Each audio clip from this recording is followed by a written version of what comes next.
Bien, gracias. Cuando me plantearon el tema, me pregunté qué puedo hablar en 20 minutos, de tal manera que hablar de trasplantes tiene muchas aristas. Yo diría incluso que el trasplante es mucho más antiguo que la Biblia. En la Biblia prácticamente viene todo, menos los trasplantes. Los trasplantes es la innovación más importante en los últimos 50 años en el campo de la medicina. De tal manera que yo decía, bueno, ¿de qué puedo hablar? De las indicaciones del trasplante, de la selección del paciente, de la selección del donante, de la anestesia, de la técnica quirúrgica, de los cuidados posoperatorios y un sinfín de temas relacionados con los trasplantes. De tal manera que decidí abordar algunos tópicos para la reflexión en los próximos minutos. Esto no es nada nuevo para todos nosotros, todos sabemos que el trasplante ortotópico es el tratamiento con el más alto éxito para todos los tipos de falla hepática, ya sea aguda o crónica. Algunos casos incluso sin falla hepática y desde luego el tema del cáncer. El 25% de todos los trasplantes hoy en el mundo son secundarios a un cáncer hepático, incluyendo el colangiocarcinoma. De tal manera que lo que hacemos los cirujanos de trasplante es cambiar un hígado malo o un hígado enfermo por un hígado nuevo. Estos son algunos de los hígados que hemos retirado de pacientes muy enfermos, ¿no? Cuando uno en la sociedad escucha de cirrosis, lo primero que viene a la mente es que es secundaria al alcohol. Y hoy resulta que hay muchas causas de cirrosis, ¿no? Y los que nos dedicamos a la medicina, pero sobre todo los hepatólogos, los gastroenterólogos y los cirujanos, sabemos que la cirrosis hepática cada vez se va extendiendo por diferentes causas. Las enfermedades virales, las enfermedades autoinmunes, la enfermedad poliquística, el tema del cáncer. Desde luego, este es un paciente que está a punto de donar en la primera diapositiva y estos son hígados retirados, procurados por cirujanos expertos que están listos para trasplantarse. Es imposible hablar de los trasplantes sin hablar de la historia de los trasplantes. Esta diapositiva me gusta mucho por dos situaciones. Aquí vienen todos los protagonistas de la historia de los trasplantes, tanto la parte médica, que fue fundamental para el éxito de los trasplantes, el tema de los inmunosupresores, tanto la parte quirúrgica. Pero tiene otro elemento importante. Desde que se instaló los premios Nobel de Medicina, más de 190 profesionales de la salud han sido acreedores al Premio Nobel de Medicina, pero solamente 10 son cirujanos. Y dos de esos cirujanos aparecen en esta diapositiva. El doctor Alexis Carrel, que en 1912 fue acreedor al Premio Nobel, y yo diría que es es el padre, el médico que me antecedió, es el padre de la cirugía vascular y puso los antecedentes de los trasplantes. El doctor Alexis Carrel era un estudiante de medicina que estaba rotando en un hospital en Francia, cuando el presidente Sadi Carnot sufrió un atentado y los cirujanos en ese momento no les fue posible reparar las lesiones vasculares. A partir de ahí empezó el interés del doctor Alexis Carrel para desarrollar la sutura vascular, que hoy día es un éxito, sobre todo, no solamente en cirugía vascular, sino también en trasplante. Y desde luego el otro cirujano que fue galardonado como premio Nobel en 1990 fue el doctor Murray, quien realizó el primer trasplante renal a nivel mundial. Y vienen dos personajes muy importantes. Uno de ellos es el doctor Thomas Starr, que batalló muchísimo y sus primeras cirugías fueron dramáticas, sobre todo en niños. Incluso hubo un consenso mundial para prohibir o limitar el trasplante hepático como la terapéutica para las enfermedades cirróticas. El doctor no se cansó y siguió trabajando y de pronto llegó un secretario de salud en Estados Unidos y reunió a las principales universidades del mundo y empezaron a implementar programas de trasplante hepático y así consiguieron los primeros trasplantes hepáticos exitosos. Junto con él hay otro cirujano inglés que fue el padre también de muchos cirujanos en Europa para iniciar programas de trasplante hepático, el doctor Roy Kall.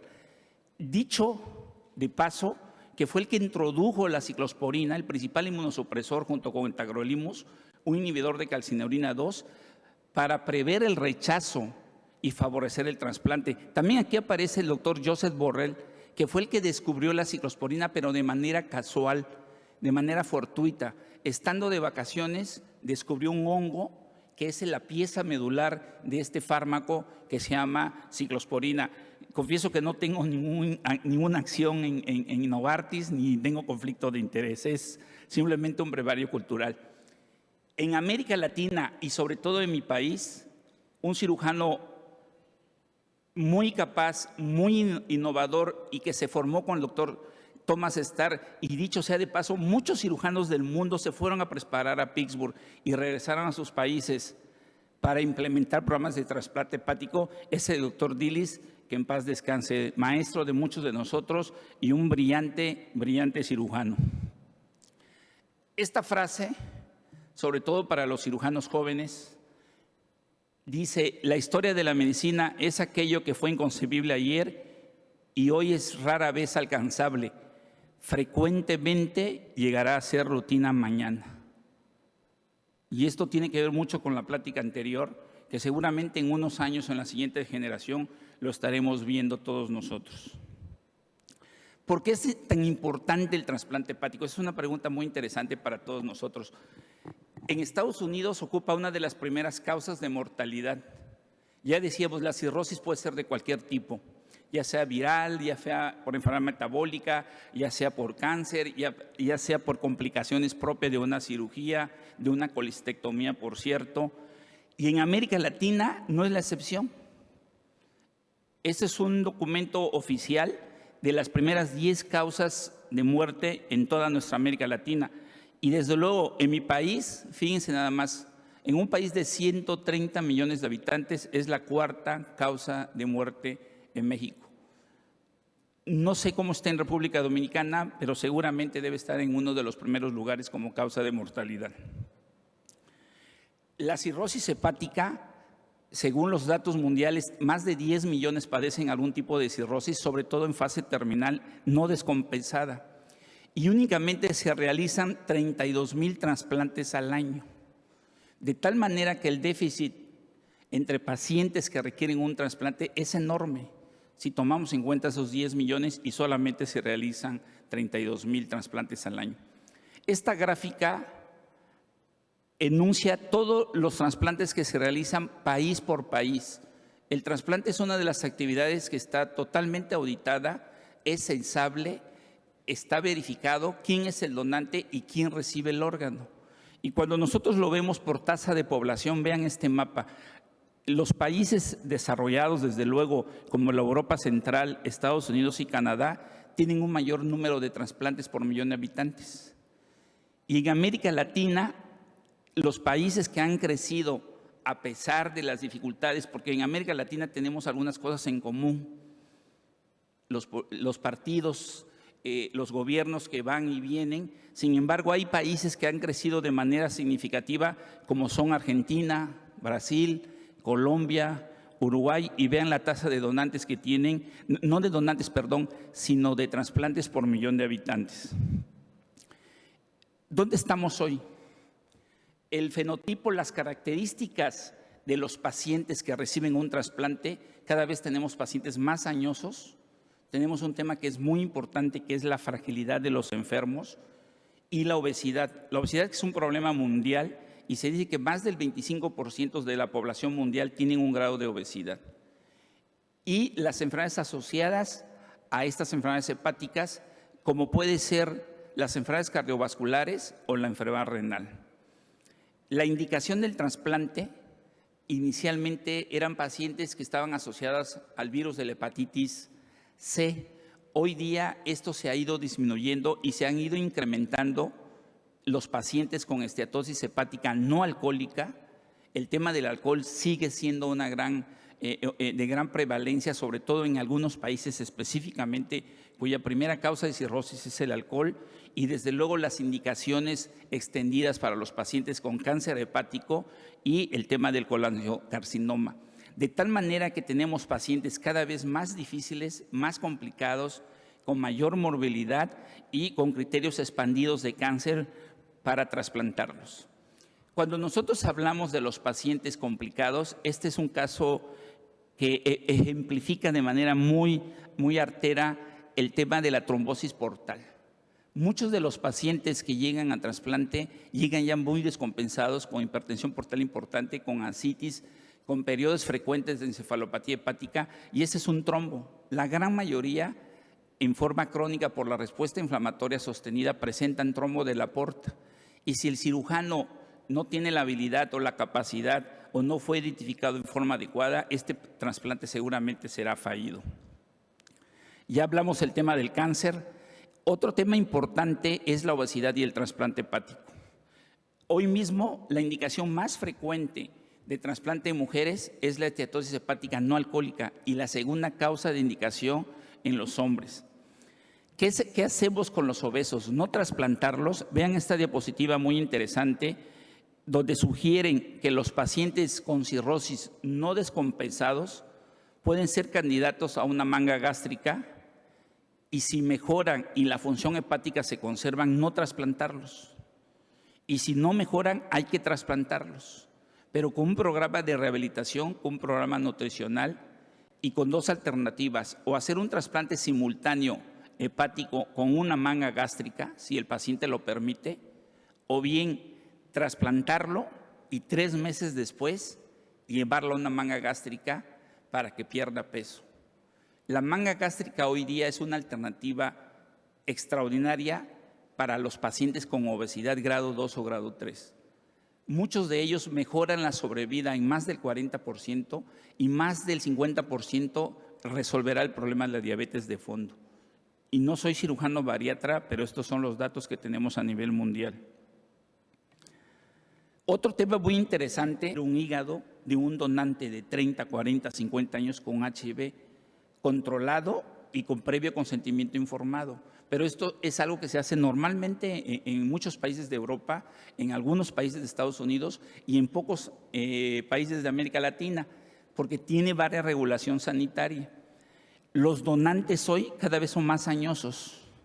Eso es debido a la población, a la pirámide poblacional de todos los países, y no los podemos excluir. Tenemos donantes con criterios expandidos, aquellos pacientes que no son óptimos, que no tienen 30, 40 años, pero que pueden tener 50, 60, sin comorbilidad, con pruebas de función hepática normales, con hígado macroscópicamente sin esteatosis o no más del 30%, y que pueden ser candidatos a trasplante. Las máquinas de perfusión, por cierto, que ahora se usa mucho en México, se usa en Argentina, se usa en España, han mejorado de manera significativa el uso de los donantes marginales, porque mientras el órgano se mantiene en una máquina perfusaria, se pueden tomar niveles de bilirrubina, se pueden tomar niveles de lactato, se puede tomar una biopsia hepática para estratificar el grado de esteatosis hepática, y una vez concluido que el hígado es viable, se puede trasplantar. Otro tema importante que ha sido muy atractivo para los donadores a nivel mundial, y nosotros hemos incrementado de manera sustantiva el donante vivo, es la cirugía laparoscópica. Hoy día todos los donadores en muchos centros, en los 2 donde yo participé, por la extracción es por laparoscopía, lo cual permite una rehabilitación más temprana, se vuelve muy atractivo para el donante y en menos de 7 días el paciente se está incorporando a su actividad laboral. Esto pasa en el trasplante hepático también. El donador vivo en muchos países, sobre todo en Asia, en Corea, se está haciendo la hepatectomía por vía laparoscópica. Desde luego son cirujanos expertos con un grado de seguridad para no someter a un paciente sano a incluso a una mortalidad, dando unos buenos resultados. La cirugía robótica es otra innovación reciente.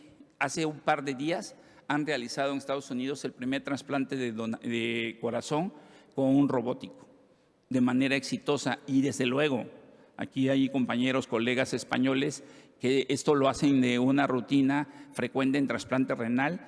En el Hospital Clínic, los trasplantes ya, tanto la extracción del órgano como el trasplante renal ya se hace con la cirugía robótica. Algo que tenemos que incrementar, creo que es una obligación no solamente del Estado, sino de la sociedad civil y de todos los médicos, la tasa de donantes.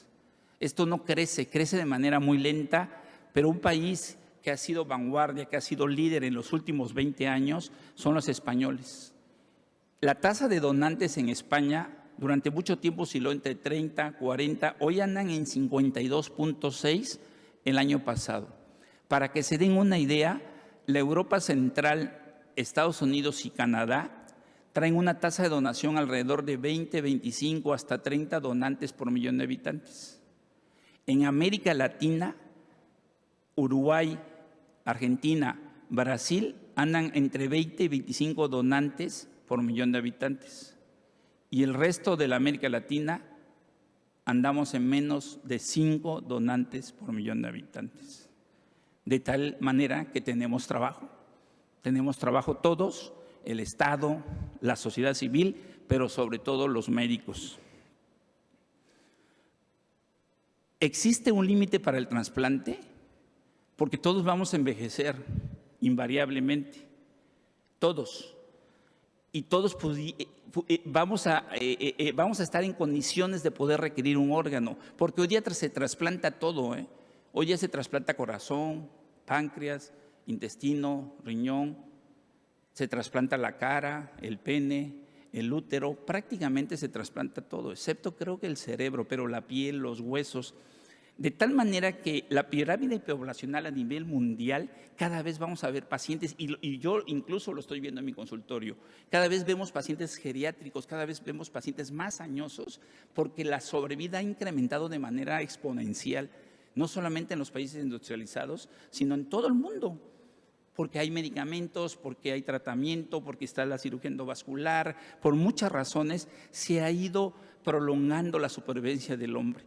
De tal manera que no puede haber un límite para recibir un trasplante. Esto incluso hay países donde después de determinada edad, por ejemplo, 60 años, no puede ser candidato a un trasplante hepático. A mí me parece muy preocupante y muy discriminatorio que un paciente de 61, 62, 65, 70 no pueda recibir un corazón, un hígado o un riñón. Y el otro elemento importante, sobre todo para todos los grupos, porque los donantes están en los hospitales y recordar que sin donante no hay trasplante. Hace un par de años se realizó el primer trasplante más longevo de la historia, un donante de 100 años. Probablemente aquí alguien de España me dirá, es que en España los donantes son de 70, de 80 años. Pues este paciente tenía 99 años, 100 años, con 10 meses y un día. Y otra cosa extraordinaria, el órgano fue sacado a corazón parado, que en un momento más les voy a explicar de qué se trata. Cuando hablo de los añosos, ¿qué hacemos con los pacientes añosos? ¿Qué hacemos con los viejitos? ¿No trasplantarlos? No, tenemos que valorarlos de manera individual, meterlos a un proceso de rehabilitación, que lo vea el nutriólogo, que lo vea el fisioterapeuta, que se rehabilite el paciente, ¿no? Si está obeso, que pierda peso, pero que no pierda masa muscular, que se mueve. Y aquí hay un sinfín de artículos relacionados con la fragilidad y las enfermedades, pero sobre todo con la fragilidad y los trasplantes, ¿no? Esta es una paciente que nos llegó al hospital con una cirrosis avanzada, desde luego asociada a un hepatocarcinoma con una edad considerable, y tuvimos la fortuna y el privilegio de trasplantarla. Y vean, la enferma 12 horas después del trasplante. La hemos trasplantado un día, el mismo día se ha extubado, al día siguiente la paciente estaba despierta, consciente, tolerando la vía oral, y a los 7 días esta enferma se ha ido a su casa con un hígado que le va a durar muchísimos años. Acuérdense que el trasplante tiene fecha de caducidad. El trasplante es como el amor, no dura toda la vida, pero si lo cuidamos puede durar toda la vida. El donante en asistolia, ¿qué hacemos para incrementar nuestros pool de donantes? El donante en asistolia es aquel paciente que muere de manera súbita. Cualquiera de nosotros puede cruzar la calle y morirse. Cualquiera de nosotros puede llegar a un hospital con alguna infección y morirse. O aquel paciente que fue a una cirugía y desarrolló paro transoperatorio. Eso puede ser un buen donante. O un paciente que todavía no tiene muerte cerebral, pero que la está desarrollando, pero que los consentimientos informados todavía no están listos, ni la familia está enterada y de pronto cae en paro. O un paciente que llega a urgencias muerto porque se acaba de infartar o se acaba de accidentar. Esto es un buen donante que se está implementando en muchos países. Recordar que el primer trasplante hepático no surgió de un donante con muerte cerebral, surgió de un paciente con muerte cardíaca. Estos pacientes puede ser un gran pool. Y se está haciendo en muchos países, en Finlandia, en Italia, en España, en Estados Unidos, pero sí requiere de una serie de regulaciones. En México estamos a punto de empezar a echar a andar esto con el Centro Nacional de Trasplante para incrementar nuestro pool de donantes. Otro tema interesante es el trasplante en dominó. Hay una enfermedad metabólica que el hígado produce una enzima y se va acumulando en los nervios, incluso llegando al corazón y producir miocarditis. Estos pacientes también pueden ser un buen donante y radica en que a estos pacientes se le puede extraer el hígado, ponerse a otro paciente que tiene más de 60 años que no va a alcanzar a desarrollar la enfermedad y este hígado se puede partir incluso en dos y generar 3 trasplantes. Es decir, tenemos un hígado de cadáver, a esto se lo retiramos, se le ponemos al primer receptor con esta enfermedad que se llama polineuropatía PAF. Este hígado que tiene esta enfermedad lo partimos en 2 y se lo ponemos a 2 pacientes. Este tipo de trasplante se denomina trasplante dominó y es una buena alternativa para generar más donantes. El trasplante split, que yo creo dentro de muy poco lo van a ver aquí, seguramente el doctor Geomar lo trae en mente y lo está acariciando y que muy pronto lo va a poder realizar en este país. Quiere decir que a partir de un donante de un hígado podemos generar 2 trasplantes. El lóbulo hepático izquierdo para un enfermo, normalmente un enfermo pediátrico, pero también puede ser un enfermo de baja estatura, de bajo peso, adulto, y el lóbulo hepático derecho para un adulto. Estos donantes son una excelente fuente de donación. La edad debe ser menor a 50 años, el peso superior debe ser mayor a 60 años por el volumen, sin historia de enfermedad hepática, enzimas hepáticas normales y una estancia no mayor a 3 días. Los receptores pueden ser pacientes cirróticos no descompensados, sin hipertensión portal, que no presenten cirugías previas y no puede estar indicado en pacientes con falla hepática fulminante. Estas son las 2 formas de dividir el hígado. Uno es ex situ, el otro es in situ.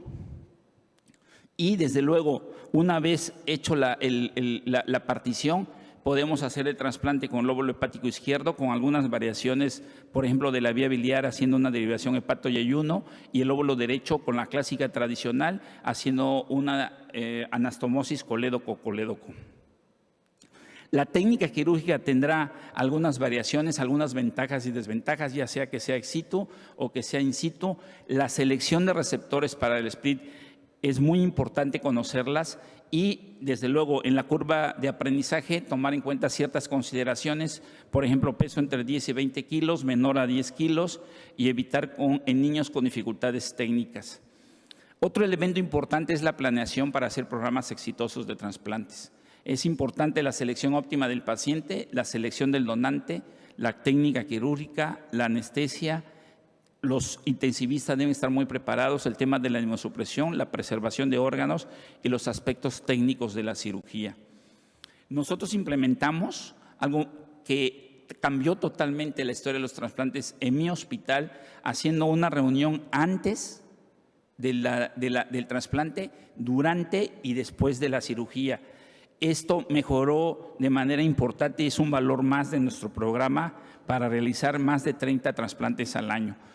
Requiere una colaboración de todos los implicados y una adaptación al cambio y deseo de superación. En ocasiones, en medicina nos desesperamos, nos quejamos, que no podemos mejorar, que nos hacen falta muchas cosas. Desde luego los milagros existen, pero son pocos frecuentes. La perseverancia y el trabajo son la clave del éxito. Quiero terminar esta plática reconociendo a un cirujano extraordinario y muy hábil que yo tuve la fortuna de conocer hace más de 20 años, que tenía muchas ilusiones de regresar a su país y cambiar la vida de los dominicanos y yo también de los mexicanos. Hoy, después de 20 años, les puedo decir, viéndole a los ojos a todos ustedes, con toda humildad, que lo hemos logrado. Gracias, Xiomara. Y gracias a todos.